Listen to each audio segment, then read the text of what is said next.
What would you do if the man who controlled your future treated you like you were invisible until the day you decided to fight back? Claire Whitmore was no stranger to humiliation. For 3 long years, she worked under Alexander Harrington, the cold, untouchable billionaire CEO, feared by his own board and employees alike. Every word from him was a command, every glance a reminder of the distance between them. Until one morning, when Claire's breaking point came in the form of a steaming cup of coffee hurled across his $1,000 suit. But instead of ending her career, that reckless act lit the fuse to a story neither of them could have predicted. Why didn't he fire her? Why did he challenge her instead to stand beside him for one impossible week? And why, as the walls between them began to crumble, did Claire see not just power and arrogance, but a man scarred by loss, desperately afraid of love? This is not just an office drama. It is a story of defiance, vulnerability, and the courage to change. If you believe every great love story begins with a single act of bravery, then stay with us. Don't forget to like, share, and subscribe, because what happens next will leave you breathless. The morning sun crept slowly over Manhattan, gilding the towers of glass and steel with a faint shimmer of gold. From a distance, the headquarters of Harrington Global gleamed like a monument to ambition. Its marble columns and mirrored windows reflected the city's restless pulse, a silent reminder that power often wore a polished face.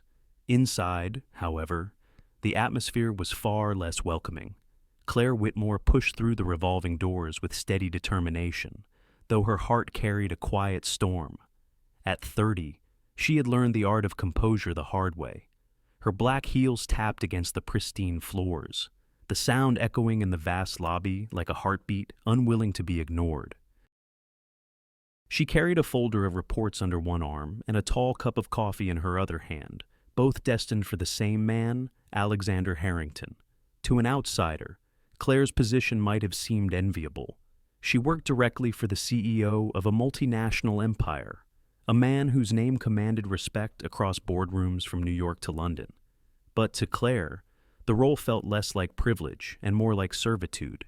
Every day was a careful dance across thin ice, where one wrong word could summon that cold, piercing gaze of his, the kind of gaze that made seasoned executives stumble over their sentences. Alexander Harrington was only 35, yet he carried himself like a monarch who had never been denied anything in his life. His suits were tailored with mathematical precision, his dark hair never out of place, his steel-gray eyes quick to notice the smallest flaw. Rumor said he could dismantle a billion-dollar deal with a single sentence, and Claire believed it. She had spent 3 years watching him reduce colleagues to silence with nothing more than his clipped tone and dispassionate stare. This morning, though, Claire felt the weight of accumulated slights pressing heavier than usual. She thought of her mother's mounting medical bills back in Connecticut, the student loans she still hadn't paid off, the nights she had worked past midnight while Alexander dismissed her efforts as adequate. Adequate when she had poured every ounce of herself into the job. She passed through security, offering a tired smile to the guard who knew her routine too well. The elevator ride to the 40th floor stretched endlessly. Claire caught her reflection in the polished metal doors, a woman with neat auburn hair pinned into a bun, a pale blue blouse pressed without a wrinkle, and eyes that refused to look defeated, even if her spirit often was. "Morning, Claire," a voice called as the doors slid open. It was Emily Carson, her closest friend in the building. Emily worked in public relations, a department where words mattered more than power plays, and she often served as Claire's sounding board during late-night venting sessions. Emily's sympathetic smile this morning said, "Everything hang in there. You're stronger than he thinks." Claire returned the smile, though it didn't quite reach her eyes.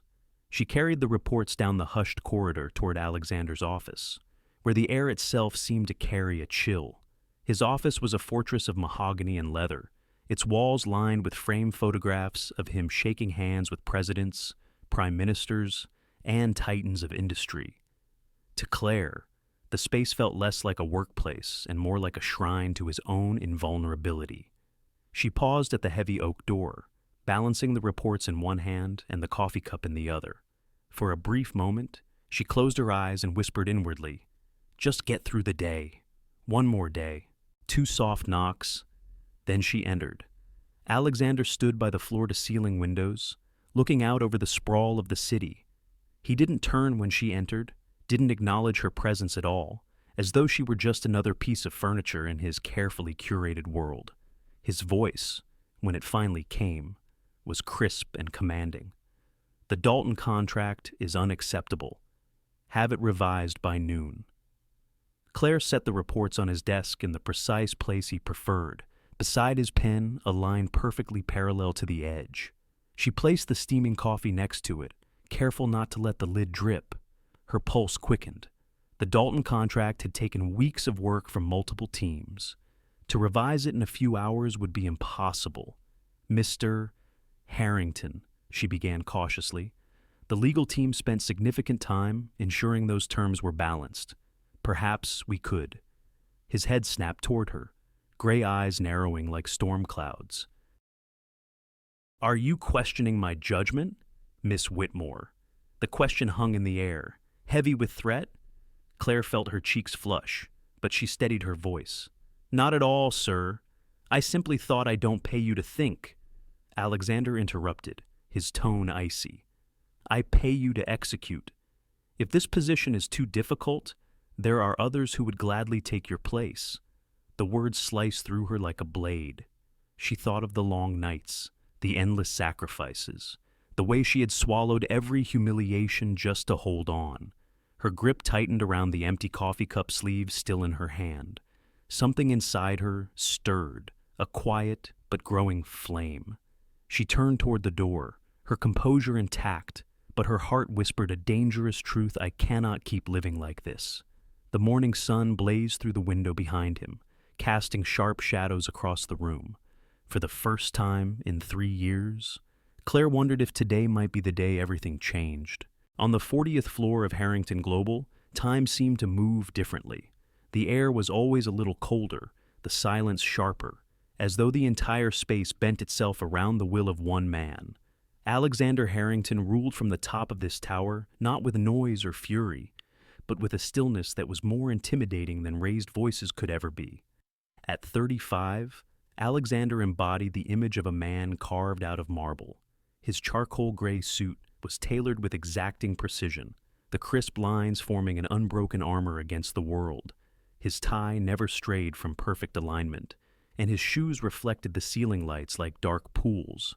To his staff, he was the definition of order, unyielding, unapproachable, untouchable. Every morning, his entrance into the executive wing carried the weight of ritual. Assistants scrambled to straighten their desks, managers lowered their voices, and interns nearly stopped breathing when he passed. He acknowledged no one, not because he didn't notice, but because he noticed everything: the flick of an untied shoelace, the slight delay in a response, the trembling hand passing him a document, all of it registered in those steel-gray eyes, and all of it carried judgment. Claire Whitmore had grown used to that chill, but never immune. As she organized the stack of reports on her desk that morning, she could sense the storm already brewing. Alexander's demand for revisions had set the tone. Noon would come faster than she could bear, and every tick of the clock echoed like a countdown. Across the open office, conversations hummed in hushed tones. Employees walked quickly, shoulders tense, avoiding unnecessary eye contact, as though Alexander might appear at any moment. His presence was everywhere, even when he wasn't in sight, like a shadow that reminded everyone of their place. At 9:00 sharp, the first meeting began. Alexander swept into the boardroom with a tablet in hand, scrolling through numbers as though he were reading a language only he understood. His staff lined the table like soldiers awaiting inspection. The projections for the Midwest expansion, he said without looking up, are inadequate. You're overestimating demand and underestimating risk. Redo them. The regional director flushed crimson. "Mr. Harrington, our team worked through the night on, then you wasted your night." Alexander cut in, his tone smooth as glass but sharper than a blade.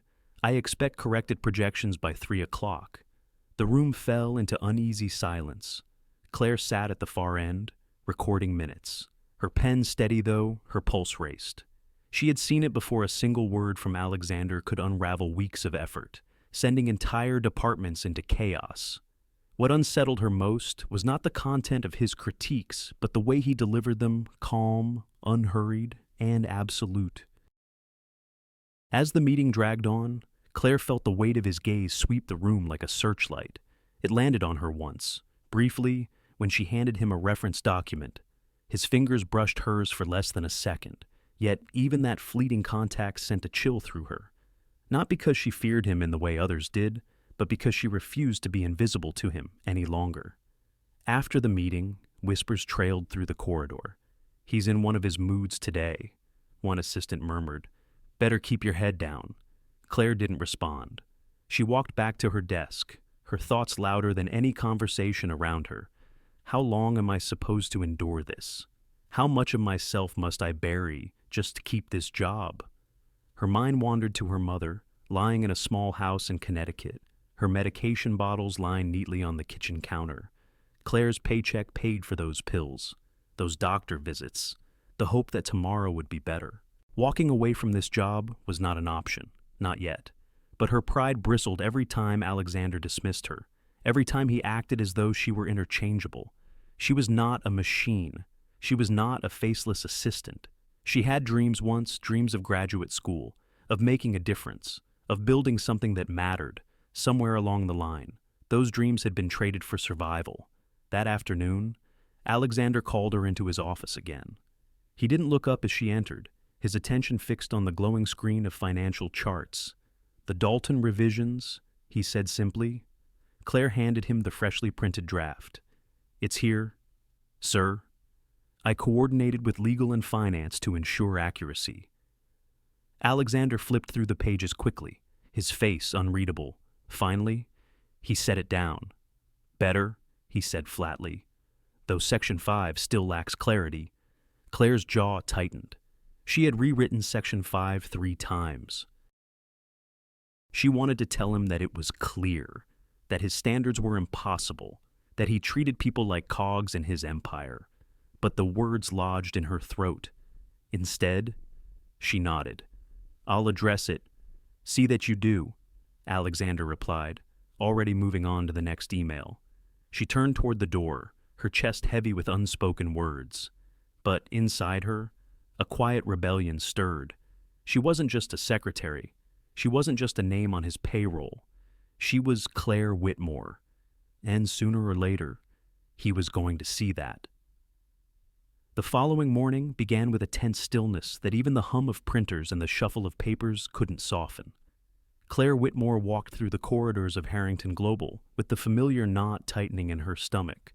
She carried Alexander's coffee in one hand, the reports for the weekly strategy session in the other.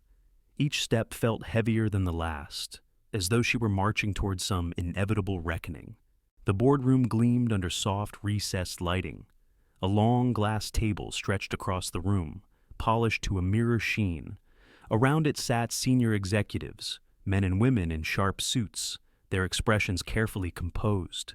Claire slipped in quietly, placing documents at each seat before taking her usual spot along the wall, a silent observer to power in motion. The door opened.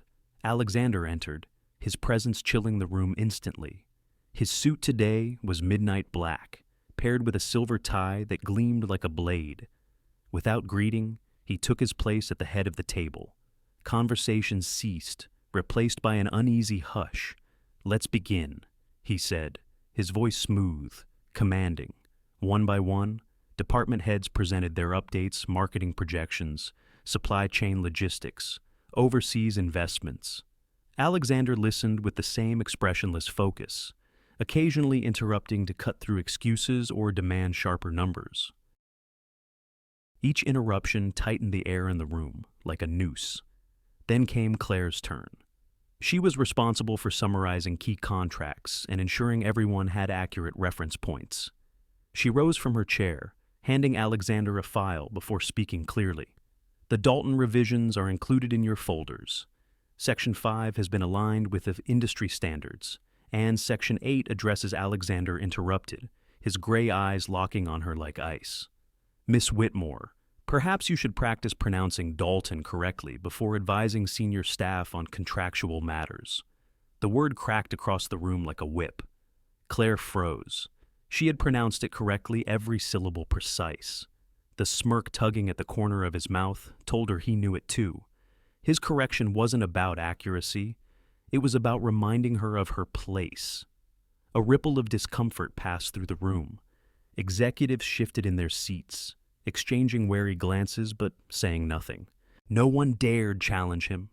Claire felt the heat rising up her neck, her ears burning, her throat constricted, but she forced herself to finish her report, her voice steadier than she felt inside. She sat down, her hands trembling beneath the table. Why does he do this? She thought, fury pounding against the walls of her composure. Why humiliate me when I've given everything I have to this job? The meeting dragged on. Claire barely heard the rest, her mind replaying the moment again and again. The flicker of superiority in his eyes, the subtle humiliation, 3 years of swallowed words, of late nights and early mornings, of being treated as though she were less than human. It all coiled inside her, ready to strike. When the meeting ended, she gathered her notes with rigid movements. Alexander rose smoothly, adjusting his cufflinks, already dismissing the room. He turned toward her. "Another coffee? Miss Whitmore? This one's cold. This one's—" She looked at the cup still steaming faintly on the table. Not cold, fresh. The words that rose in her throat were dangerous. But this time, she didn't swallow them back. Something inside her broke free. She picked up the coffee. Her fingers steadied, her heartbeat slowed. She crossed the room toward him, her eyes fixed on his. Executives nearby paused, sensing something unusual in her stride. "Of course. Mr. Harrington," she said softly. And with one deliberate motion, she tilted the cup forward. The dark liquid spilled across his immaculate suit, cascading down the silver tie, dripping onto the polished leather of his belt. Gasps erupted around the room. A few hands flew to mouths. Papers rustled as executives leaned back in shock. For a suspended moment, time stopped. Alexander froze. His eyes widened slightly, not with rage, but with something else. Surprise, disbelief, and, buried beneath it, a flicker of something unrecognizable, like respect. Claire set the empty cup carefully on the table beside him. Her voice rang clear in the stunned silence. "Consider that my resignation." Gasps turned into murmurs. Someone dropped a pen that clattered loudly in the quiet room. Claire turned toward the door, her steps slow but steady, every movement echoing her decision. Behind her, Alexander remained still, coffee dripping from his jacket, his expression unreadable. No explosion of anger, no threats of lawsuits or termination, just silence. And in that silence, Claire realized she had done what no one else had ever dared. She had challenged Alexander Harrington, the untouchable CEO, and walked away standing taller than she ever had before. The boardroom still hummed with shock long after Claire Whitmore left her coffee cup on the polished glass table. Executives whispered nervously, eyes darting between each other and the man at the head of the table.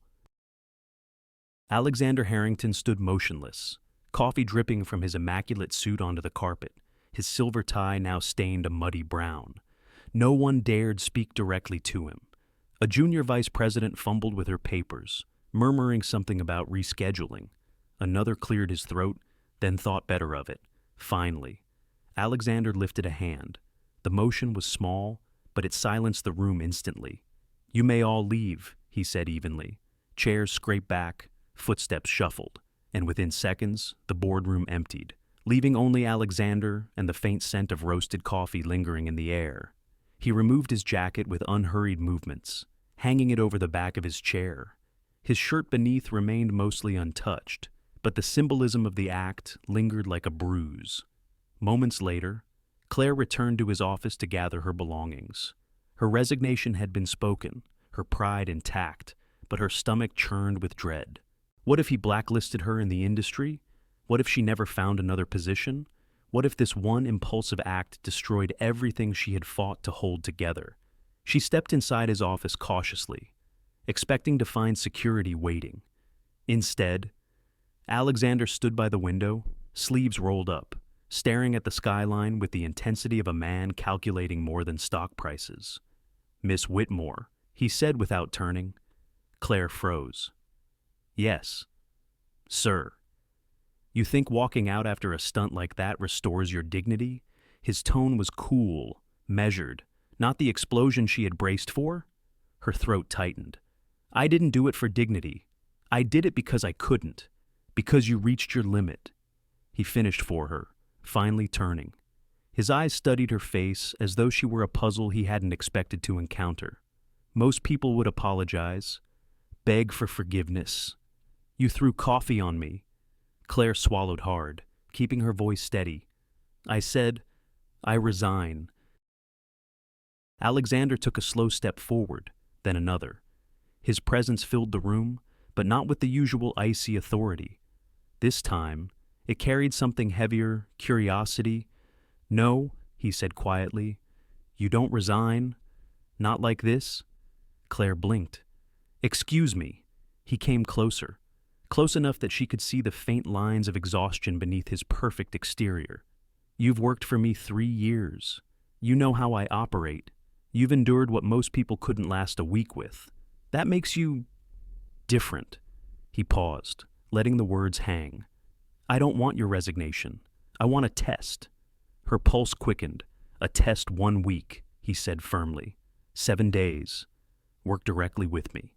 No buffers, no excuses. If you succeed, I'll write you a recommendation that will open any door in this city. If you fail, a flicker of something almost human passed through his eyes, then at least you'll understand why I am the way I am. The room felt suddenly too small. Claire's mind raced. 7 days by his side, after years of his cutting remarks, his impossible demands. It sounded like torture, but the other part of her, the part that had endured, survived, and still longed to be seen, for more than her job title, leaned forward inside her chest. "Why me?" she asked finally, her voice barely above a whisper. Alexander studied her, his expression unreadable. "Because you're the only one who's ever stood up to me." Her heart hammered. She thought of her mother, the endless medical bills, the sacrifices that weighed down every paycheck. Walking away now would mean freedom, yes, but also uncertainty, perhaps even failure. And yet, staying would mean swallowing her pride for another week, risking her sanity to prove herself to the one man she least wanted validation from. She turned toward the desk, resting her hands on its smooth surface, her reflection staring back at her from the polished wood. "Do I protect my pride, or do I fight for something more? I should leave," she murmured to herself. "Then leave," Alexander said coolly, though his gaze didn't waver. "But you'll walk away never knowing if you could have been more than just adequate." The word cut deep. Adequate. He had used it before, dismissing her late nights, her careful work, and now it echoed inside her like a challenge. She straightened, lifting her chin. 7 days, she said, testing the words. Alexander extended his hand, his eyes locked on hers. 7 days. Handle whatever I throw at you, no complaints, no backing down. Her hand hovered for a moment, trembling between refusal and acceptance. Then, with a steadiness born not of certainty, but of defiance, she placed her hand in his. His grip was firm, warm, startlingly human. For the first time in years, Claire felt a current pass between them, not employer and employee, not tyrant and subordinate, but two people on the cusp of something neither fully understood. "This changes everything," Alexander warned softly. "Good," Claire replied, her voice steady. "It's time for a change." They stood in his office, coffee stains drying on his abandoned jacket, the city sprawling endlessly behind him. And for the first time, Claire wasn't just surviving Harrington Global, she was stepping into battle. The next morning came earlier than Claire Whitmore expected. Her phone buzzed at 5:30 a.m., its harsh vibration cutting through the thin quiet of her small Manhattan apartment. She reached blindly across the nightstand, blinking at the screen. The caller ID read Alexander Harrington. Her heart lurched. She hesitated for 2 rings, then answered. "Meeting room 12, came his voice, crisp and devoid of greeting. 6 sharp, bring coffee for 2. The line went dead. Claire lay back against her pillow, staring at the ceiling. Her decision yesterday had felt brave in the moment, but now it pressed on her like a stone. 7 days. 7 days directly under his scrutiny, with no buffer, no shield. She wondered if she had agreed to her own undoing. By 5:50, she was dressed in a charcoal skirt and cream blouse, her hair pinned back neatly. She clutched 2 coffees as she entered the hushed corridors of Harrington Global. At this early hour, the building felt different. The usual bustle of hundreds of employees hadn't yet begun. Instead, there was a charged stillness, as though the skyscraper itself were holding its breath. When she pushed open the glass doors of meeting room 12, she stopped short. Alexander stood before a wall of monitors, each glowing with streams of financial data. World clocks ticked above the screens. Tokyo, London, Frankfurt, São Paulo. He wore dark jeans and a navy sweater, a startling departure from his usual armor of tailored suits. The more casual attire didn't soften his presence. If anything, it sharpened the intensity in his stance, his posture alive with focus. "Markets are moving," he said without turning, his eyes locked on the numbers. Tokyo reacted faster than expected to the semiconductor announcement. Hong Kong will follow within the hour. We have a narrow window to capitalize. Claire set the coffees on the table, uncertain if she should sit or stand. "What would you like me to do?" He glanced at her then, his gray eyes illuminated by the glow of the screens. "Watch, learn, understand how real decisions are made." For the next 4 hours, Claire stood at his side as Alexander orchestrated a symphony of business maneuvers. He spoke with traders in London, manufacturers in Seoul, and government officials in Washington, switching seamlessly between conversations. His voice remained steady, controlled, even when the stakes reached tens of millions of dollars. Claire struggled to follow the flow of information, the acronyms, the percentages, the rapid recalculations scribbled across his notepad. Yet, she couldn't deny the electricity in the room. Watching him in action was like witnessing a conductor guiding an orchestra, each decision precise, each risk calculated, each outcome bending to his will. He wasn't just a tyrant behind a desk. He was a strategist, a tactician, a man who saw patterns where others saw chaos. At one point, Alexander ended a call with a curt, "Execute," and turned toward her. "Do you see it?" Claire blinked. "See what?" "The opportunity. 3 suppliers pulling out means demand is about to spike. Everyone else sees risk. I see leverage." His confidence was disarming, his clarity unsettling. Claire shifted uncomfortably, her instinct to resist being impressed, colliding with the undeniable reality before her. As the sun climbed higher and the building began to fill with employees, the meeting drew to a close. Alexander finally sat, pouring himself another cup of coffee. For the first time that morning, his movements slowed. "Why are you showing me this?" Claire asked quietly. Unable to hold back the question, he leaned back in his chair, studying her with the same intensity he had given the markets. "Because for 3 years you've prepared the paperwork, scheduled the meetings, arranged the details, but you've never seen what it all leads to. I want you to understand the world you're a part of." His words carried no arrogance, no condescension, just a matter-of-fact conviction. Claire wasn't sure which unnerved her more, his cold detachment yesterday, or this sudden willingness to pull back the curtain. She folded her arms, steadying herself. Understanding doesn't mean agreeing. The corner of his mouth twitched, almost like a smile. "Good. Agreement makes people lazy." Claire studied him, torn between admiration and suspicion. There was brilliance here, undeniable brilliance. But brilliance without compassion was dangerous. She had seen too much of the damage his coldness inflicted on those around him. And yet, standing in that room, she couldn't deny that part of her wanted to know more. When she finally left the building that afternoon, the city air felt different. The clamor of horns, the rhythm of footsteps, the smell of roasted nuts from a street cart, all of it seemed sharper, more alive. She realized she had glimpsed a side of Alexander Harrington that few ever saw, not just the tyrant, not just the perfectionist, but the man whose mind turned chaos into strategy. It left her unsettled, curious, and wary all at once. 7 days had begun, and already, she sensed nothing about her life would be the same again. The second day of Claire Whitmore's 7-day trial began with a drizzle that painted New York in muted shades of gray. She arrived at Harrington Global earlier than usual, her umbrella dripping as she crossed the lobby. The air inside the building was warm, but her nerves made her shiver. Yesterday she had stood behind Alexander Harrington's curtain, watching him move markets with the precision of a surgeon. Today, she suspected, would demand more than silent observation. She wasn't wrong.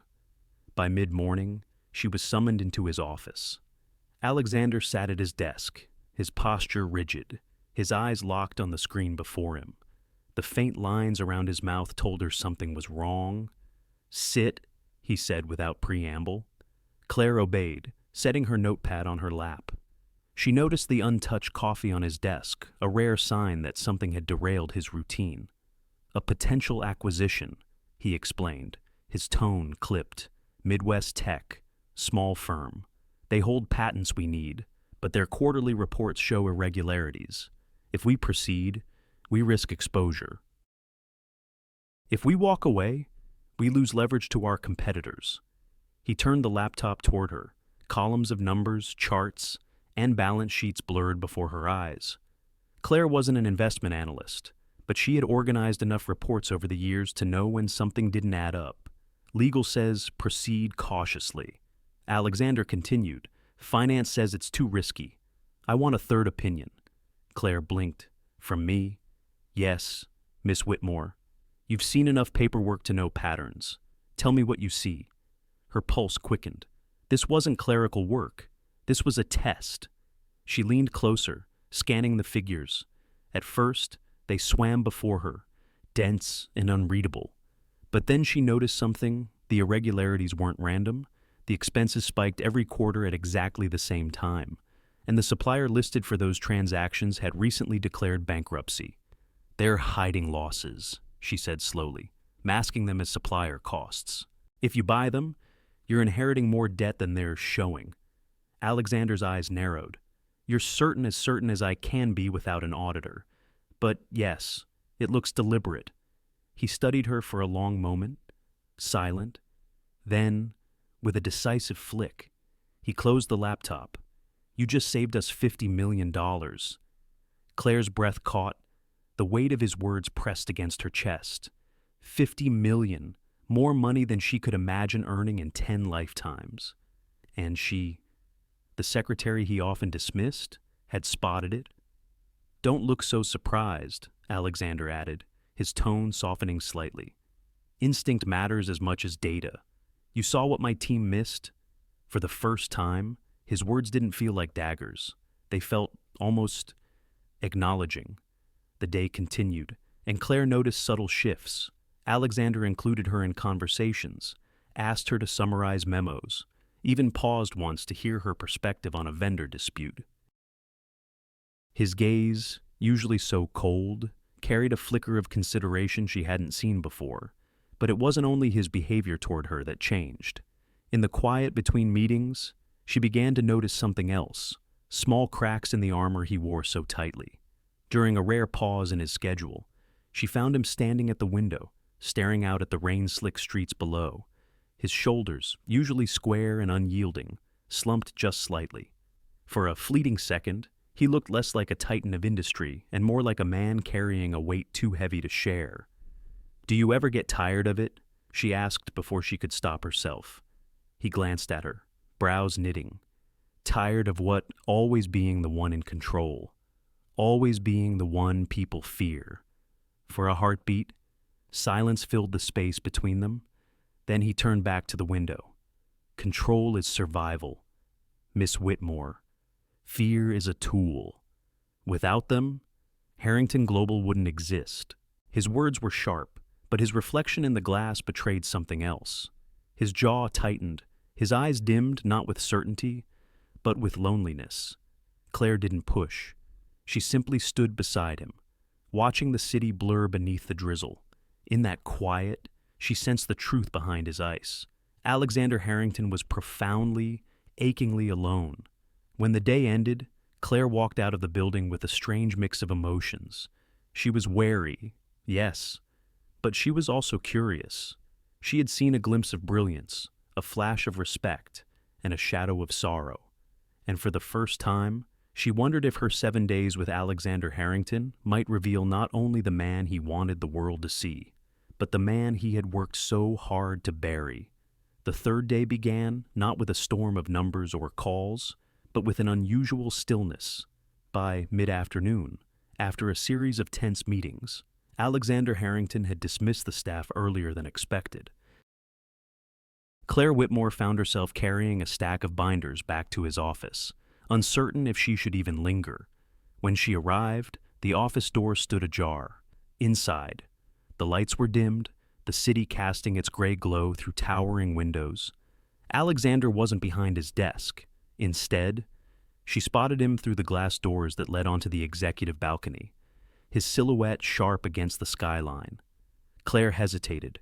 She had never seen him out there before. The balcony was something of a myth among employees, a place rumored to be Alexander's private refuge, a space no one dared enter uninvited. Yet something pulled her forward. She slid open the door and stepped into the brisk air. Alexander stood with his hands braced on the railing, his gaze fixed far beyond the skyscrapers that glittered across Manhattan. His usual perfection seemed slightly undone. His tie loosened, his hair ruffled by the wind. For a long moment, neither spoke. Then he said, without looking at her, 3 years you've worked here, and not once have you asked me why I am the way I am. Claire blinked, startled by the openness in his tone. I didn't think it was my place. He gave a dry laugh, low and humorless. Most people prefer to keep it that way.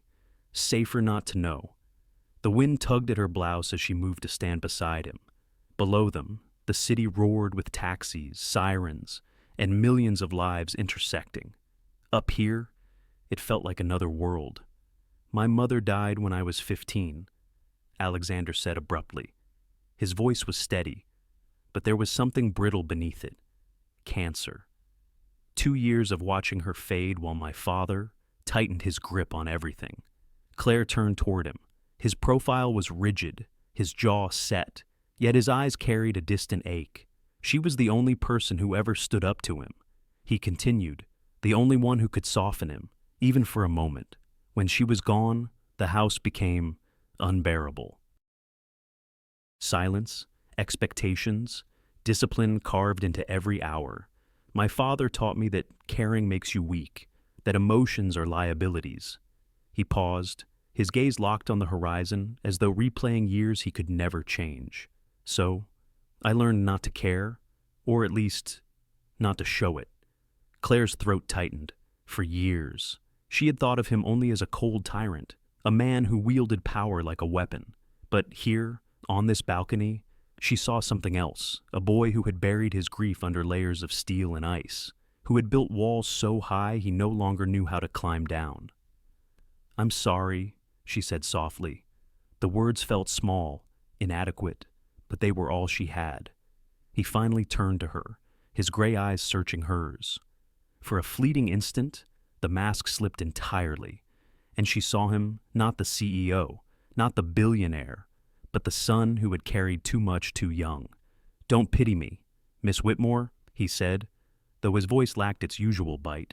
I don't, she replied, but I understand now. At least a little. The silence that followed wasn't heavy, but fragile like glass that might shatter if either spoke too loudly. Claire rested her hands on the railing, standing beside him without intrusion. Together, they watched the city, two figures bound by an unspoken thread. For the first time, Alexander didn't feel untouchable. He felt human. And for the first time, Claire's heart softened not with fear, not with defiance, but with quiet empathy. When she left his office later that evening, she carried no binders, no memos, only the weight of what he had shared. She realized then that his coldness wasn't arrogance for its own sake. It was armor, forged from loss and sharpened by a father who valued power over people. And in that quiet revelation, Claire understood behind the man of steel and ice was a ghost he could never outrun. By the fourth day, Claire Whitmore thought she had begun to understand Alexander Harrington. She had seen the strategist behind the ruthless exterior, the son carrying grief he rarely named, but nothing could have prepared her for meeting the man who had shaped him. It happened late in the afternoon. Claire was gathering documents for a product launch briefing when Alexander's assistant informed her that Richard Harrington was on his way to the executive floor. The words landed like a thunderclap. Everyone in the building knew of Richard the patriarch, who had built the original foundation of Harrington Global before handing the reins to his son. Though retired in name, he was still a formidable presence in business circles, a man whose reputation for severity made Alexander look merciful. The elevator doors slid open, and there he was, tall, broad-shouldered, with silver hair combed neatly back and eyes as cold and cutting as tempered steel. He wore an impeccably tailored three-piece suit that seemed less like clothing and more like armor. "Alexander," Richard said as he stepped into the office, his voice rich with authority. "Father?" Alexander's tone was polite but taut, as though every syllable were carefully measured. Claire lingered near the conference table, uncertain if she should excuse herself. Richard's gaze swept the room, sharp and dismissive, until it landed on her. He looked her up and down with the disapproval of a man assessing a flawed product. "And this?" Richard asked, though his tone implied he already knew. "Claire Whitmore." Alexander replied, "My executive secretary." Richard gave a thin smile that never reached his eyes. "Executive secretary. And yet she's sitting in on strategy meetings." Claire straightened her shoulders, fighting the urge to shrink beneath his scrutiny. "I assist Mr. Harrington as needed," she said evenly. Richard's chuckle was low and derisive. "Assist, my dear. You're an ornament in this office. Nothing more. I built this company on discipline and excellence, not sentimentality." His glance at her blouse, at the papers in her hand, carried the sting of insult. Claire's cheeks burned, but she held his gaze. "With respect, sir, I've contributed insights that have saved this company millions." Richard waved a dismissive hand, as though brushing away a fly. "Coincidence? No doubt. Don't mistake indulgence for importance." "Alexander, really, what game are you playing by allowing staff to pretend they matter at this level?" Claire's heart pounded. She expected Alexander to remain silent, to let his father's words stand uncontested. But then Alexander's voice cut through the tension. "Enough." Richard blinked, turning sharply toward his son. Alexander's posture had stiffened, his jaw clenched. "Claire has proven her value this week more than some executives on this floor have in years," he said, his voice controlled but firm. "Value." Richard scoffed. "You risk the credibility of this company when you blur the lines between staff and leadership. People must know their place." "She knows her place," Alexander countered, stepping closer to his father. "It's right here, beside me, helping me make decisions that matter." The room fell into stunned silence. Claire's breath caught in her throat. In all the years she had worked for Alexander, he had never once defended her, not against colleagues, not against him. Yet here he was, standing before Richard Harrington, the man whose approval he had chased his whole life, declaring her worth. Richard's eyes narrowed, his jaw tightening. "You sound like a boy trying to prove something to his school teacher," he said coldly. "Leadership is not about feelings. Alexander, it's about power. Never forget that." Alexander held his father's gaze, unflinching. "Perhaps it's about both. Perhaps that's what you never understood." The silence stretched, thick and electric. Finally, Richard turned on his heel. "We'll speak of this again," he said, his voice heavy with warning. With that, he strode out, his presence lingering even after the elevator doors closed behind him. Claire let out the breath she hadn't realized she was holding. Her hands trembled slightly as she gathered the papers on the table. "You didn't have to do that," she said quietly. "Yes, I did," Alexander replied. His voice carried none of its usual edge, only certainty. He met her eyes, and for once, there was no wall between them. He was out of line. Claire's throat tightened. "I'm used to being dismissed. You shouldn't be." His tone was softer now, almost regretful. Not by him, not by me. For a moment, they stood in the fading light of the office, two people bound by defiance against the same shadow. Claire saw the tension in Alexander's shoulders, the battle lines drawn not just between father and son, but between two visions of what power should mean. And for the first time, she realized that in defending her, Alexander had also taken a stand for himself. The fifth day began before dawn, with a phone call that shattered the fragile quiet of morning. Claire Whitmore jolted awake to the sound of her ringtone vibrating on the nightstand. She fumbled for the phone, her mind still heavy with sleep. Alexander's voice was on the other end, low but sharp. "There's been a fire at the Newark facility. I'll pick you up in 15 minutes. The line went dead before she could answer. Claire dressed quickly, her hands trembling as she pulled on a simple navy dress and coat. Outside, the city was still cloaked in darkness when a black car pulled up to the curb. Alexander was already inside, his face set in grim lines. The drive across the Hudson was tense and silent, broken only by the faint hum of tires on wet pavement. Claire glanced at him once, noting the way his fingers tightened around his phone, the shadows beneath his eyes deeper than usual. He looked less like a king on his throne and more like a general bracing for battle.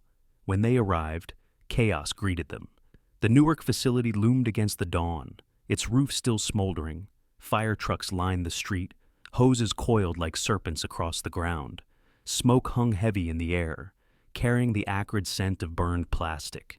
Employees gathered in clusters, some wrapped in blankets, their faces pale with shock.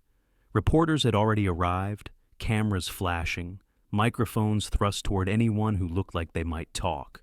"Stay close," Alexander told Claire as they stepped out of the car. His voice carried authority, but not the icy detachment she knew so well. This was different, urgent, human. They were met by the plant manager, his face streaked with soot. The fire started in the east wing, contained now, but 3 employees were injured, 2 hospitalized. "We're still accounting for damages." Alexander's jaw tightened. "Get me their names. I want to see them myself." The manager blinked. "Sir, with respect. The lawyers?" "I said I want their names," Alexander repeated, his tone brooking no argument. Claire followed him into the facility. The smell inside was worse, a mixture of smoke and charred machinery. Emergency crews moved quickly, assessing structural damage. Alexander walked with steady strides, asking questions, gathering details, his focus razor sharp. But it wasn't until they reached the hospital later that morning that Claire saw something truly unexpected. In a quiet ward, Alexander stepped into the room of a young technician whose arm was wrapped in heavy bandages. The man's eyes widened at the sight of the CEO, but Alexander pulled up a chair, lowering himself to the injured worker's level. "How are you holding up?" he asked, his voice softer than Claire had ever heard it. The technician stammered, I'll be fine, sir. Just burns. Nothing serious?" Alexander shook his head. "It's not nothing. You matter. And we're going to cover every bill, every therapy session you need. You'll have your full salary while you recover." Tears welled in the young man's eyes. "Thank you." Claire stood by the doorway, stunned. The lawyers had told him to stay away, to keep his distance for liability reasons. But Alexander ignored them all. He visited each injured worker, spoke with their families, made promises that carried the weight of commitment rather than corporate spin. By noon, the news cycle was in full frenzy. Headlines flashed across screens: "Fire at Harrington facility. Safety violations suspected." Stocks began to slide. Emails from nervous investors flooded in. Back at headquarters, the crisis team gathered. Lawyers urged caution, admit nothing, issue a carefully worded statement, limit exposure. Alexander slammed his hand lightly on the table. No, we take responsibility. We support our people. Draft a statement that acknowledges the incident, commits to covering all costs, and promises a full safety review. One attorney protested. Sir, that opens us to litigation. Then we'll face it, Alexander said firmly. But I will not hide behind legal jargon while my employees suffer. The room fell silent. Claire, seated beside him, felt her chest tighten. This was not the Alexander Harrington she had known for 3 years. This was a man willing to risk financial fallout to do the right thing. For the next 18 hours, they worked side by side. Claire coordinated communication with agencies, fielded calls from frantic department heads, and drafted press updates under Alexander's sharp but collaborative eye. He paced the room, speaking to regulators, negotiating with insurance, assuring vendors. But when exhaustion crept in, he would glance at Claire, and for a fleeting second, she caught something else in his gaze: trust. As dawn broke over the city once more, the worst had passed. The fire was contained, the injured were stable, the media storm beginning to shift as Alexander's public statement aired on national news. Footage showed him outside the facility, standing before microphones, his voice steady. This is our responsibility. We will make it right. Harrington Global is not just a company. It's people, and those people matter. Claire watched from the sidelines, her heart unsettled. The man on that screen was not the cold CEO who had humiliated her days ago. This man carried a burden with dignity, choosing humanity over self-preservation. On the drive back to Manhattan, Alexander leaned back in the car seat, exhaustion etched into his face. For the first time in days, he seemed vulnerable, almost breakable. "Why did you go to the hospital yourself?" Claire asked softly. His eyes remained closed as he answered. "Because those people trusted me with their livelihoods. If something goes wrong, that's on me, not them." She turned to the window, her throat tight. She had agreed to 7 days with a tyrant, but what she had found, in the fire and smoke of crisis, was a man she could no longer fit into the box she had built for him, and it frightened her, because part of her didn't want to. The 6th day dawned gray and heavy, as if the city itself carried the residue of the fire. At Harrington Global, exhaustion hung over the executive floor. Staff whispered about the stock fluctuations, the lawsuits waiting on the horizon, the endless meetings with regulators. Yet, beneath the tension, a quiet current of respect flowed. Alexander Harrington had not hidden behind statements drafted by lawyers. He had stood before cameras, before workers in hospital beds, and taken the blame himself. To many, it was reckless. To others, it was the first sign that the Empire of Steel might have a heart after all. For Claire Whitmore, it was something else entirely. It was unsettling. It made her question the walls she had built around her understanding of him. That evening, long after most of the staff had gone home, Claire lingered in the conference room with Alexander. The table was scattered with reports, empty coffee cups, and takeout boxes. Outside the windows, the city glittered, bridges strung with light across the dark water. Alexander leaned against the table, jacket discarded, sleeves rolled up, tie loosened. He looked more like a man who had been through war than a CEO presiding over triumph. His hair was disheveled, his eyes shadowed with fatigue, but there was something raw in his posture, unguarded, uncalculated. Claire sat opposite him, tapping her pen against a half-finished draft of a press memo. She wanted to ask him a dozen questions, but one rose above the rest. "Why did you fight the lawyers so hard yesterday?" she asked quietly. He exhaled slowly, his gaze fixed on the skyline. "Because they wanted me to treat my people like liabilities, and I can't." She tilted her head. "That's not the Alexander Harrington most people know." A wry smile tugged at his mouth. "Most people don't know me at all." He paused, then added, "Softer. Maybe they never should." The silence stretched. Claire's chest tightened, sensing he was standing at the edge of something he rarely shared. "Caring makes you vulnerable," Alexander said finally, his voice low, almost to himself.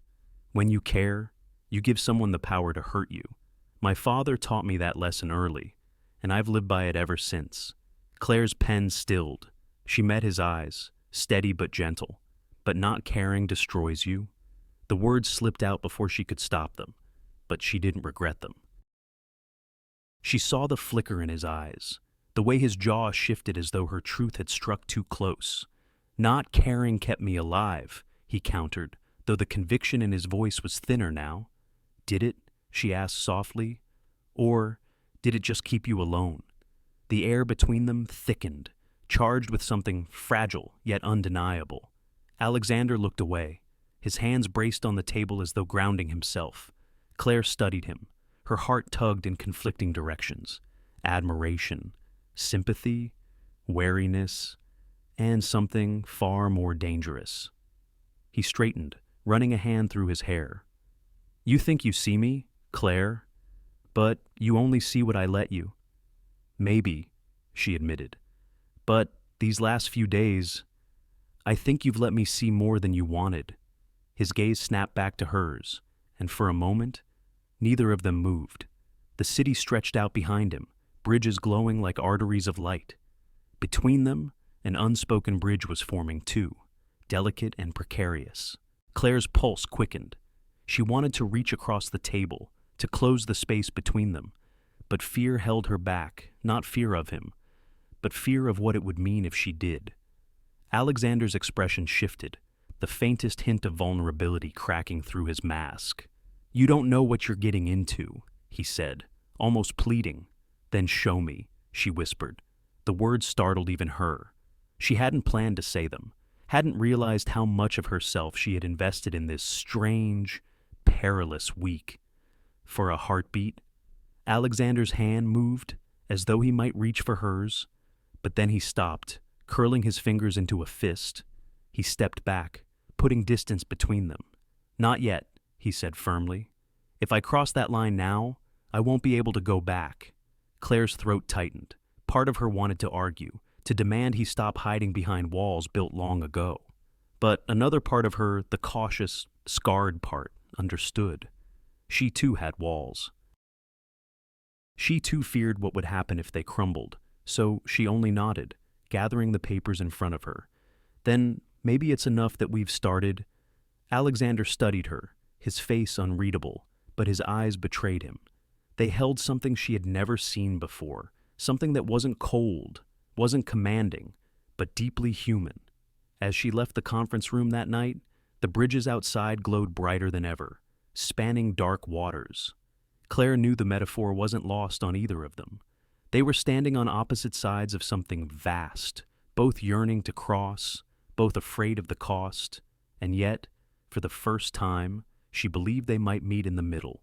The seventh morning arrived cloaked in storm clouds. Rain streaked across the glass walls of Harrington Global. The city outside blurred in shades of gray.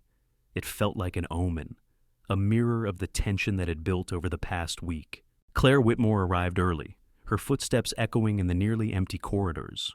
Most employees had been given the day off to recover from the whirlwind of the fire crisis, leaving the executive floor eerily quiet. She carried her usual folder of reports, though she knew today wasn't about numbers or contracts. Today was about endings or beginnings. Alexander's office door stood ajar. She stepped inside, her heart thudding. He was there, of course, standing by the window as though carved from the storm itself.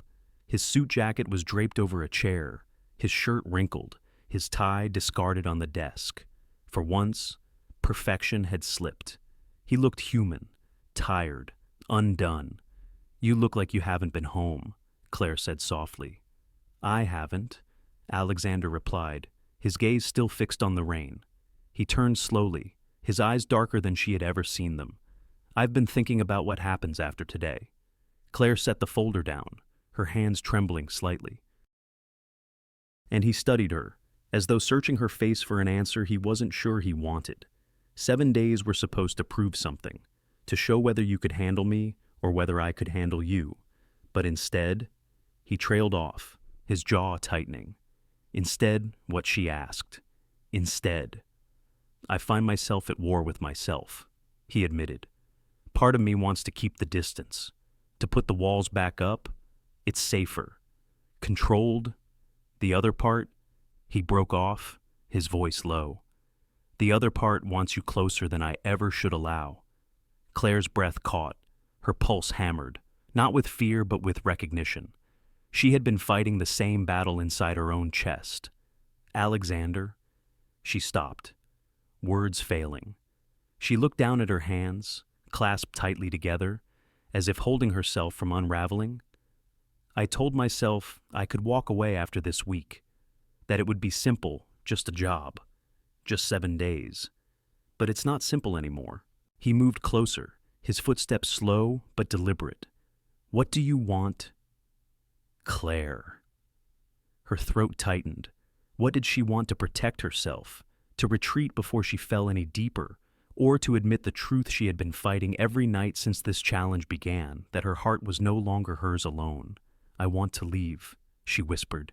Then, with trembling honesty, but I don't want to. His eyes searched hers, storm meeting storm. For a long moment, neither moved. The air between them was thick with the weight of unsaid confessions. Alexander reached for her hand, then stopped just short, his fingers hovering inches from hers. If I let myself care, he said hoarsely, I won't know how to stop.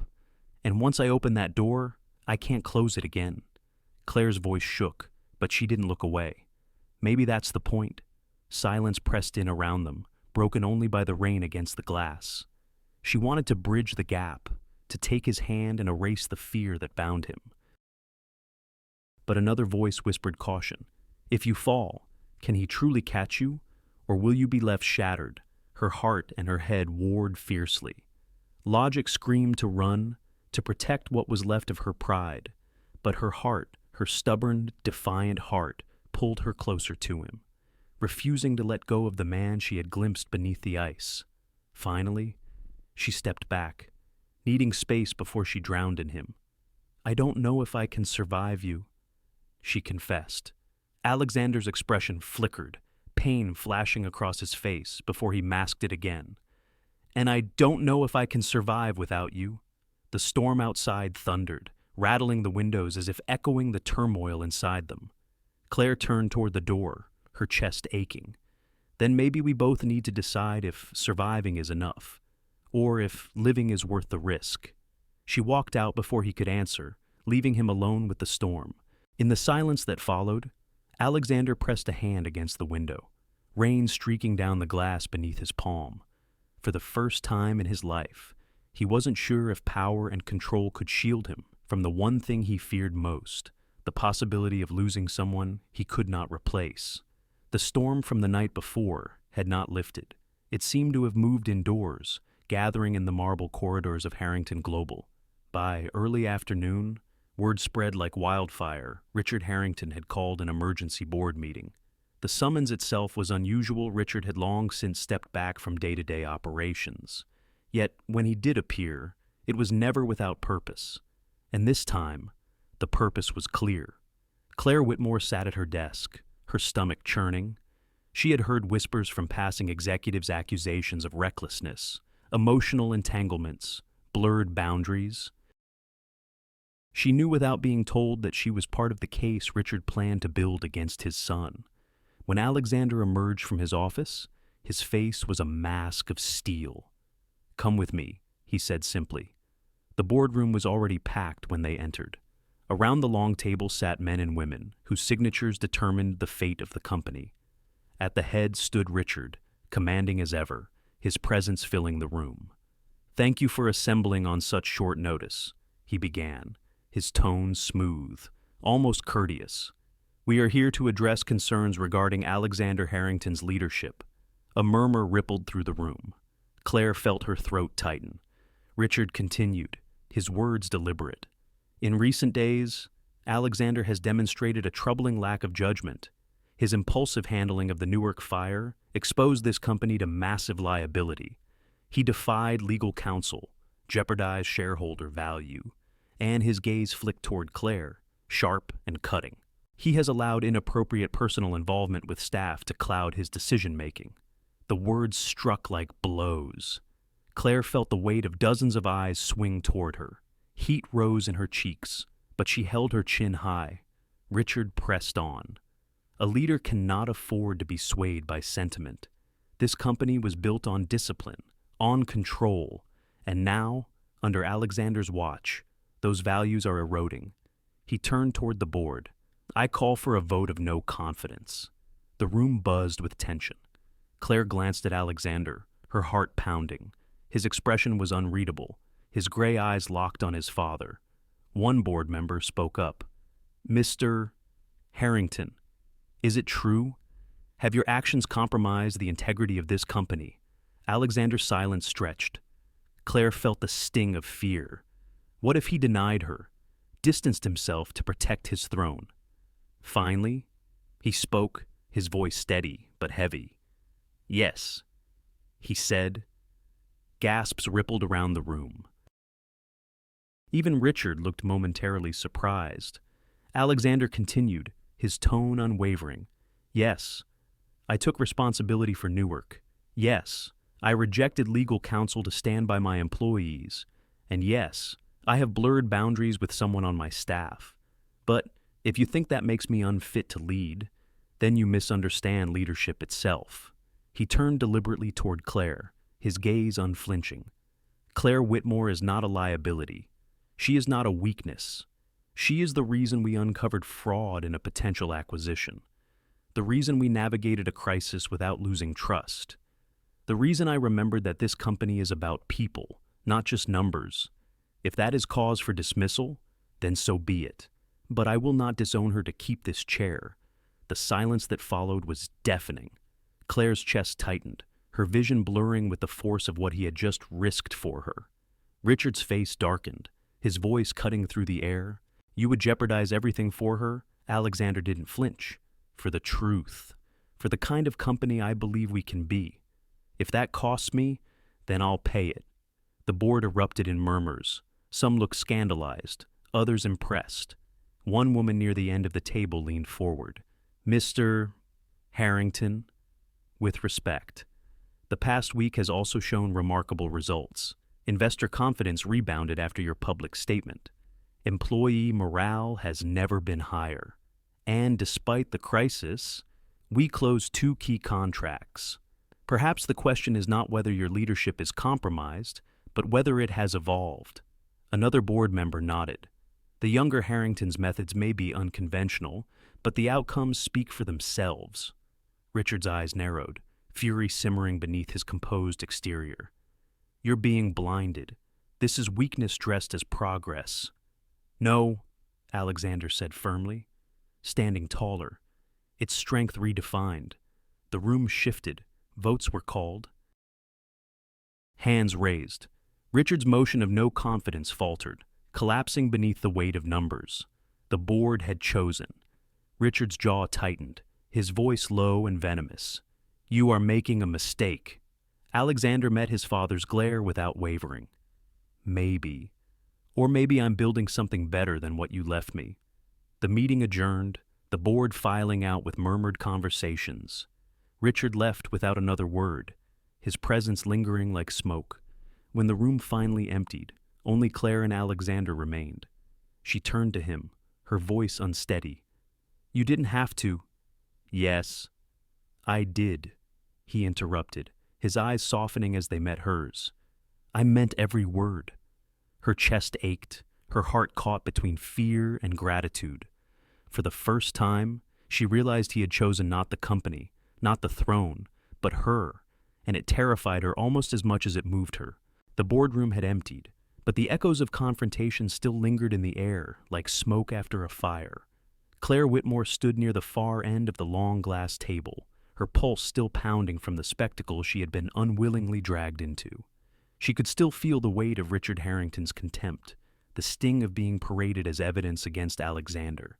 And yet, what eclipsed all of that was the image of Alexander himself standing firm, refusing to disown her, choosing her in front of the very people who had the power to strip him of everything. She turned to him now, her voice unsteady. You risked your career for me. Alexander loosened his tie, running a hand across his face, He looked exhausted, but not regretful. "It wasn't a risk," he said quietly. "It was the only choice I could make." Her throat tightened. "You could have denied it. You could have said I meant nothing." He stepped closer, his eyes locked on hers. "You've meant everything this week, more than I ever intended you to, more than I know how to admit without losing control." The words landed heavy, vibrating in the space between them. Claire felt her breath hitch, her body caught between fear and the pull she had resisted for days. Alexander exhaled, his voice breaking the silence. "Do you know what I fear most, Claire?" She shook her head, her lips parting, but no sound came. "Loss," he said simply. "I've built my life around preventing it. When my mother died, it shattered something in me. My father filled the cracks with rules, with coldness, with this idea that caring is weakness. And I believed him. I believed that if I cared too much, I'd lose everything again. That if I let someone close, I'd end up destroyed." His voice faltered, and for the first time, Claire saw not the CEO, not the untouchable billionaire, but the boy he once had been 15, broken, desperate for protection. And now she whispered. "Now," he said, his voice raw, "I look at you, and every wall I built feels like it's crumbling, and it terrifies me, because I don't know how to keep you without breaking myself open." Claire's eyes burned. She wanted to answer, to reach across the space and hold the vulnerability he had laid bare, but her own truth pressed against her ribs, demanding release. "Do you know what I fear, Alexander?" she asked, her voice trembling. He swallowed, his gaze steady. "Tell me." She exhaled shakily. "I fear being tired for the rest of my life. Not tired in body, but in spirit. Tired of pretending I can handle everything. Tired of swallowing my pride. Tired of standing tall when inside I'm breaking. People look at me and think I'm strong, resilient, but do you know how exhausting it is to always be the strong one?" Her words cracked, and the tears she had held back for years finally slipped free. She wiped at them quickly, ashamed of the display. Alexander moved before she could retreat. He closed the distance, his hand lifting to brush a tear from her cheek. His touch was tentative, reverent, as though he feared she might shatter under it. "You don't have to be strong with me," he murmured, her heart clenched. "And you don't always have to be unbreakable." The air between them thickened, charged with everything they had hidden, everything they had denied. For days, they had danced at the edge of something dangerous, resisting, retreating. Now, with the walls stripped away, there was nowhere left to hide. Claire lifted her gaze, meeting his eyes fully. They stood like that, suspended in silence, until finally, inevitably, Alexander closed the last inch between them. His lips touched hers, hesitant at first, then deeper, fuller, as though years of restraint had collapsed in a single instant. Claire's hands fisted in his shirt, pulling him closer, while his arms wrapped around her with a desperation that spoke louder than words. It wasn't a kiss of possession, or of dominance, or of fleeting attraction. It was raw, trembling, terrified, and true. When they finally broke apart, both were breathless. Alexander rested his forehead against hers, his voice low and uneven. "I don't know how to do this. I don't know how to be this man." Claire cupped his face gently, her thumb tracing the edge of his jaw. "Then we'll learn, together." He closed his eyes, the tension in his shoulders easing for the first time in years. In her arms, he didn't feel like a king or a tyrant. He felt like a man who had finally found something worth breaking for. And in his arms, Claire didn't feel like the weary woman who had spent her life surviving. She felt seen. She felt chosen. As the storm outside began to break, sunlight filtering faintly through the clouds, they held each other, knowing that whatever battles lay ahead, the hardest one had already been fought inside their own guarded hearts. Morning sunlight spilled through the floor-to-ceiling windows of Harrington Global, but it did little to ease the tension that hung in the air. The news of Alexander Harrington and Claire Whitmore's relationship had traveled faster than wildfire. Headlines blared across every financial outlet. Harrington CEO entangled with Secretary Love in the boardroom. Risk to investors or new era of leadership. Reporters clustered outside the building like vultures, cameras flashing, voices shouting questions. Claire had never felt more exposed. As she walked through the lobby beside Alexander, her stomach twisted at the swarm of microphones pressing toward the glass doors. "Are you ready for this?" she asked softly. Her voice nearly drowned by the clamor outside. Alexander glanced at her, his jaw set but his hand brushing hers in a subtle gesture of reassurance. "We've faced worse storms this week. We'll face this one too." When they entered the boardroom, the atmosphere was thick with expectation. The entire board sat waiting, and at the far end, Richard Harrington loomed like a storm cloud. His expression was cold fury, his eyes sharp enough to cut glass. "You've disgraced this company." Richard began without preamble. His voice boomed, heavy with judgment. "I warned you about weakness, and now you've paraded it in front of the world." Alexander met his father's glare without flinching. "What I've shown the world is honesty, transparency, that this company is built on people, not faceless profits." Richard slammed a hand on the table, making several directors flinch. "People don't matter. Alexander, power matters, control matters, and I will not stand by while you throw away the empire I built because of some infatuation." His sneer flicked toward Claire, sharp and cruel. Claire's stomach knotted, but she refused to drop her gaze. "This isn't infatuation," Alexander said firmly. "This is partnership. Claire has proven her worth 100 times over. Together, we've closed deals others missed, managed crises with humanity, and restored trust in this company when it was most vulnerable. That's not weakness, that's strength." The board members exchanged glances, murmurs rippling through the room. One director, a woman with silver hair and sharp eyes, leaned forward. "Mr. Harrington, with respect, the results speak for themselves. Investor confidence has stabilized since Alexander's public statement.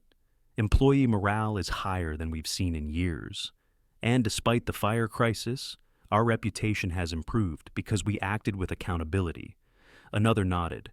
"The partnership with Claire has not harmed this company. It has enhanced it." Richard's face darkened, his voice rising. "You're all blinded.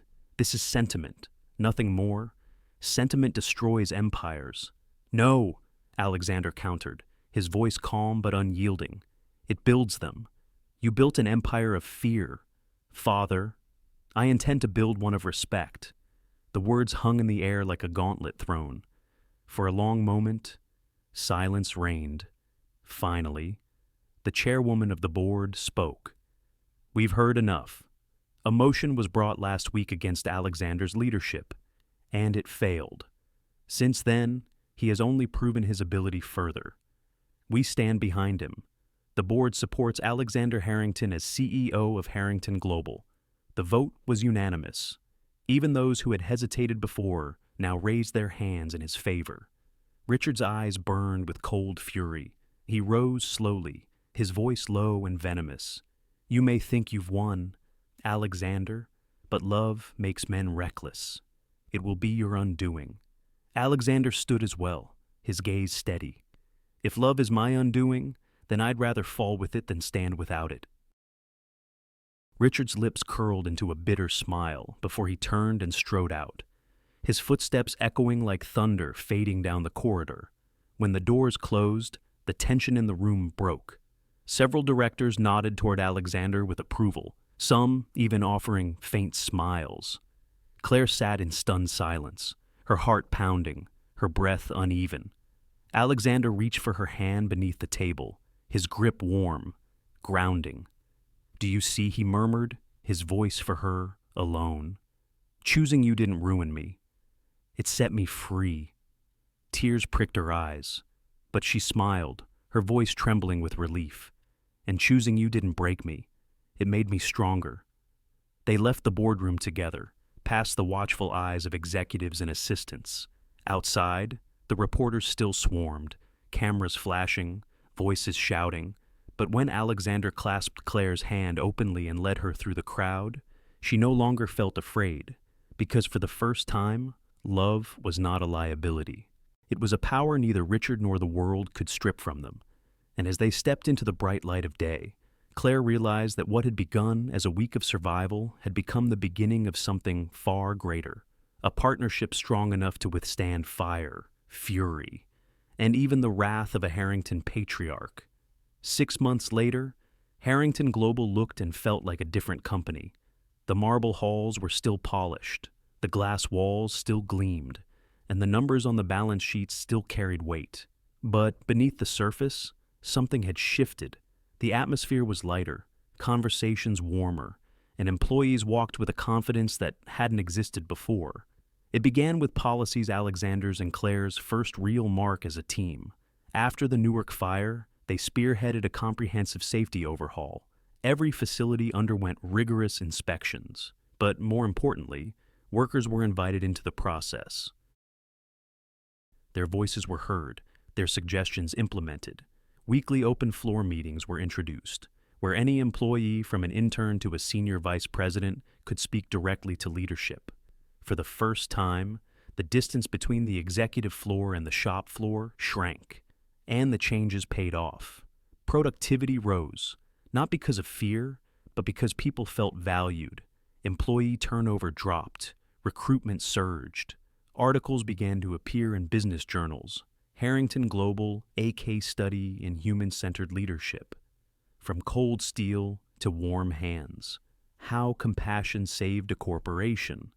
Claire often marveled at the transformation. She remembered what it had been like before, the silence that fell whenever Alexander walked through the office, the nervous glances, the whispered warnings to stay out of his way. Now, though he remained exacting, his presence no longer froze the air. Instead, it carried purpose. One Friday afternoon, Claire stood by the window of Alexander's office, watching employees stream out for the weekend. Some laughed, others carried home boxes of leftover cupcakes from a birthday celebration. It was simple, ordinary, but extraordinary compared to the Harrington Global she had first known. "You see it, don't you?" Alexander said, coming to stand beside her. She smiled softly. "I see a company that finally feels alive." He slipped his hand into hers, a gesture that had become second nature in private, though they still balanced professionalism with their personal life carefully at work. "You did that," he said. She shook her head. "We did that. Together." Their partnership had become a rhythm. Claire still carried the sharp instincts of an assistant, anticipating needs, catching details others missed. But now, her role was bigger strategic meetings, cultural initiatives, and, increasingly, being Alexander's sounding board for decisions that reached beyond balance sheets. Late nights at the office no longer felt like survival. They felt like collaboration. They debated, challenged each other, laughed in ways that once seemed impossible. Alexander's steel-gray eyes still carried intensity, but they now held warmth too, especially when they turned toward her. The business community had been skeptical at first. A CEO openly in a relationship with his secretary was a scandal in some circles, but the proof was undeniable under their joint leadership. Harrington Global's value had not only stabilized but grown. Investors who once doubted now praised the Harrington model, a blend of sharp strategy and human-centered culture. One evening, at a gala honoring corporate leaders, a journalist asked Alexander the question everyone whispered: "Do you believe love belongs in business?" Alexander's answer was calm, measured, but filled with conviction. "I believe business without humanity is hollow. Love is not a distraction. It's a reminder of why we build it all. And if that makes me an unconventional CEO, then so be it." Beside him. Claire's hand tightened around his, pride welling in her chest. But their journey wasn't just about the company. It was about them, two people who had collided in fire and fury and found, against all odds, a common ground. Living together now, in a renovated loft overlooking the Hudson, their nights were filled with quiet rituals, cooking meals side by side, sharing stories over wine, sometimes simply sitting in silence, content in each other's presence. Claire often thought back to that day in the boardroom when she had thrown coffee on him. The memory no longer carried only anger or humiliation. It carried gratitude, because in that moment of rebellion, she had cracked open a wall neither of them knew how to breach. And Alexander, once the man of steel and ice, now kept the stained coffee cup in a glass case on a shelf in his office. A reminder, he said, of the day his life truly began again. As spring unfolded, Harrington Global was not just a corporation, but a story of transformation, of risk, of courage. And at its center stood two people who had chosen to build not only a business, but a life together. For Claire, it was more than she had dared to dream. For Alexander, it was proof that vulnerability did not destroy, it rebuilt. And for both, it was the beginning of a philosophy they carried forward, that true strength is not in control, but in connection. The wedding was small by design. Neither Alexander Harrington nor Claire Whitmore had any interest in the extravagance the tabloids expected. Instead, they chose a quiet garden ceremony in upstate New York, beneath an archway of white roses and soft lantern light. Close friends, a handful of colleagues, and a scattering of family who truly wished them well gathered to witness a moment that, not long ago, would have seemed impossible. Claire wore a simple ivory dress, her dark hair pinned back with delicate pearls. Alexander, in a tailored suit that softened his usually commanding frame, looked at her as though she were the only person in the world. When he spoke his vows, his voice carried the same quiet conviction that had once filled boardrooms, but now it held something more tenderness. "I once believed love was weakness," he confessed in front of their guests, his gray eyes never leaving hers. "But then, you walked into my office with fire in your spirit and refused to be broken by me. You taught me that caring isn't the end of strength, it's the beginning of it. I stand here today not as the man I was, but as the man you helped me become." Claire's voice trembled when she answered, "I once believed survival meant standing alone, that strength meant carrying the weight without complaint. But then you stood beside me, not above me. You showed me that true strength isn't silence, it's letting someone else in. Today, I don't just marry the man I love, I marry the partner I trust." The guests dabbed their eyes as the vows ended, and when Alexander kissed Claire, it was not just a union of two hearts, but of two lives reshaped by choice, defiance, and courage. Later, at the reception, tucked away in a rustic barn filled with string lights and laughter, Claire noticed something peculiar sitting on the gift table. A glass case, polished and deliberate, containing an ordinary paper coffee cup. She smiled instantly. She knew exactly what it was. Alexander joined her, slipping his arm around her waist. "I thought it deserved a place here," he murmured. She shook her head with a laugh. "You're still keeping that thing." "Of course." His smile was faint but genuine. That cup changed everything. He wasn't wrong. The cup was more than a relic of an impulsive act. It was the spark that had cracked his icy facade, the rebellion that had forced them both to confront who they truly were. Without that moment of fury and courage, neither of them would have been standing here now, surrounded by family, colleagues, and love. As the night wore on, speeches were given. Emily Carson, Claire's closest friend, raised a glass. "To Claire and Alexander," she said warmly, "proof that sometimes throwing coffee is the most productive thing you can do." Laughter filled the room, but the truth beneath her words rang clear. For Alexander and Claire, the cup wasn't just a memory. It had become a symbol of risk, of rebellion, of transformation. It reminded them both that change doesn't always come in grand gestures or perfect plans. Sometimes it begins with something messy, impulsive, even foolish, and sometimes it begins with the courage to say no more. Months later, the glass case sat in Alexander's office, not as a trophy, but as a lesson. When visitors asked about it, he told them the story plainly. Some laughed, some looked shocked, but all left with something to think about. Because in the end, the cup was never about coffee. It was about two people who refused to keep living behind walls. As Claire often told new employees at Harrington Global, big changes often start small. A single act of defiance, a single moment of honesty can set your whole life on a new path. Don't underestimate the power of standing up for yourself, for others, for what you believe in. One evening, as the sun set over the Hudson, Alexander stood with Claire on their balcony. The city lights flickered below, the bridges glowing like arteries of gold. He held her hand, the weight of years of solitude now replaced by something he had once feared but now cherished. "Do you ever think about how close we came to missing this?" he asked quietly. Claire leaned against him, her voice soft but sure. "Every day, and every day. I'm grateful we didn't."